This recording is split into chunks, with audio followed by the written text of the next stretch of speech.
Assalamualaikum dear students, hope you are all fine. Welcome to the practical course of Physiology 2. Here's your lab instructor Nashita Alwas. Content of this presentation includes 5 different portions: lab objective, equipment needed for the experimentation, theoretical background of the experiment, lab performance part, and conclusion. The title of our today's experiment is the recording of the effect of 2 successive stimuli on the nerve muscle preparation. Equipment needed for our today's experiment is the BioPack Student Lab software, MP36 or MP35 hardware for stimulation purpose, BSL 4.01 or greater software, BSL Pro template file, force transducer, stimulator, BSL STMPA, and needle electrodes, and ring stand, tension adjuster, and 50 gram calibration weight, thread, live frog, 12-inch ruler, surgical examination gloves, dissection pan, disposable syringes, dissection kit, dissection pins, glass probe, and board for the dissection, BioPack abrasive pad or fine sandpaper, and amphibian ringer solution. Moving towards a theoretical background, if a skeletal muscle is stimulated with the rapid series of a stimuli of the same intensity before it has a chance to relax completely, the response to the second stimuli will be greater than to the first. This phenomena is called as the wave summation. Basically होता क्या है कि हम voltage के through stimulus provide करते हैं आपके muscle को, फ्रॉग के मसल को, तो अभी आपका जो फोर्स रिस्पांस में उसको मिलती है वो कंट्रैक्शन और रिलैक्सेशन पे बेस करी होती है.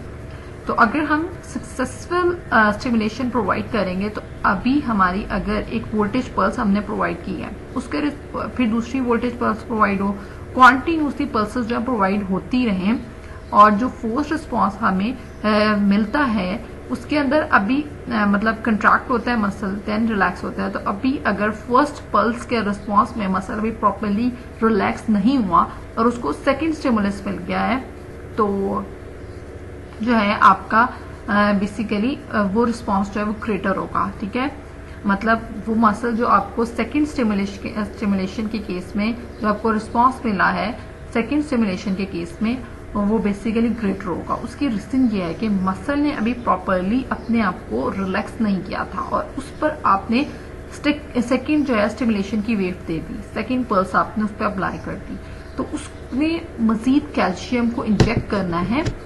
जिसकी वजह से उसका रिस्पांस जो है वो ग्रेटर होता है. ठीक है, हम लोग जितनी सक्सेसिव किस्म की पल्सेस प्रोवाइड करते जाएंगे उतनी सक्सेसिव जो है हमारी फोर्स रिस्पांस हमें मिलते रहेंगे जिसके अंदर कंट्रैक्शन और रिलैक्सेशन हो रही होगी. ठीक है, तो इस चीज को हम कहते हैं wave summation. Stimulation of a skeletal muscle at an even higher frequency will produce a fion of the stimulated twitches. This is called tetanus. ठीक है, हम लोग स्टिमुलेशन दे रहे हैं, मेल्टिंग प्रोवाइड कर रहे हैं, मतलब जिसकी वजह से स्टिमुलेशन दे रहे हैं हम लोग और जिसकी वजह से हमारा जो मसल है वो उसके अंदर फ्यूजन हो रही है, मेल्टिंग हो रही है. अगर हम हाई फ्रीक्वेंसी पे दे रहे हैं तो भी हमारी जो है फ्यूजन हो रही है. ठीक है, स्टिमुलेशन की वजह से. इसको हम लोग कहते हैं टेटनस. अगर हम जो है कम मतलब स्टिमुलेशन देंगे थोड़े टाइम ड्यूरेशन के लिए, इनकम्प्लीट टेटनस मीन्स जो थोड़ा टाइम ड्यूरेशन के लिए आपका मसल जो है वो रिलैक्स करता है, the contraction shows small relaxation curve. ठीक है, in complete tetanus the graph of contraction is up smooth, मतलब पहले कंट्रैक्ट हो रहा है और प्रॉपरली फिर रिलैक्स हो रहा है. लेकिन अगर आप स्मॉल टाइम के लिए टेटनस प्रोवाइड करते हो तो आप ये कंट्रैक्शन जो है वो तो हो रही होती है लेकिन रिलैक्सेशन की जो कर्व है वो स्मूथ नहीं होती. लैब परफॉर्मेंस पार्ट, आपका अरेंजमेंट जो है हार्डवेयर का वो सेम रहेगा जो हमारा प्रीवियस एक्सपेरिमेंट के अंदर था. हमने टेंशन सेट करनी है. ठीक है, एक वो चाहिए होगा हमें, एक फोर्स ट्रांसड्यूसर चाहिए होगा जो बेसिकली फोर्स को मेजर करेगा अक्रॉस योर फ्रॉग. फ्रॉग को आप सेट कर दोगे उसके मसल का पार्ट निकाल के. ठीक है, उसको मसल के पार्ट को जो है अटैच कर दोगे फोर्स ट्रांसड्यूसर से और ताकि फोर्स को मेजर किया जा सके, और इसके अलावा इलेक्ट्रोड को अटैच कर दोगे अपने वोल्टेज स्टिमुलेटर से, ताकि उस मसल के ऊपर एक स्टिमुलेशन जो है वो प्रोवाइड की जा सके। पर हमारे पास इस तरह से सॉफ्टवेयर का सेटअप जो है वो गिवन है, ठीक है। तो सॉफ्टवेयर के सेटअप के अंदर आपके पास क्या हो रहा होगा कि एक पर्टिकुलर फ्रीक्वेंसी की आप वेव प्रोवाइड करोगे, ठीक है, पल्स प्रोवाइड करोगे, उसके प्रॉपर वोल्टेजेस होंगे, प्रॉपर मिली सेकेंड्स डिफाइन करोगे कितनी ड्यूरेशन के लिए वो एक पल्स अप्लाई की जाएगी और किस चैनल के थ्रू आप इलेक्ट्रोड को अटैच करोगे।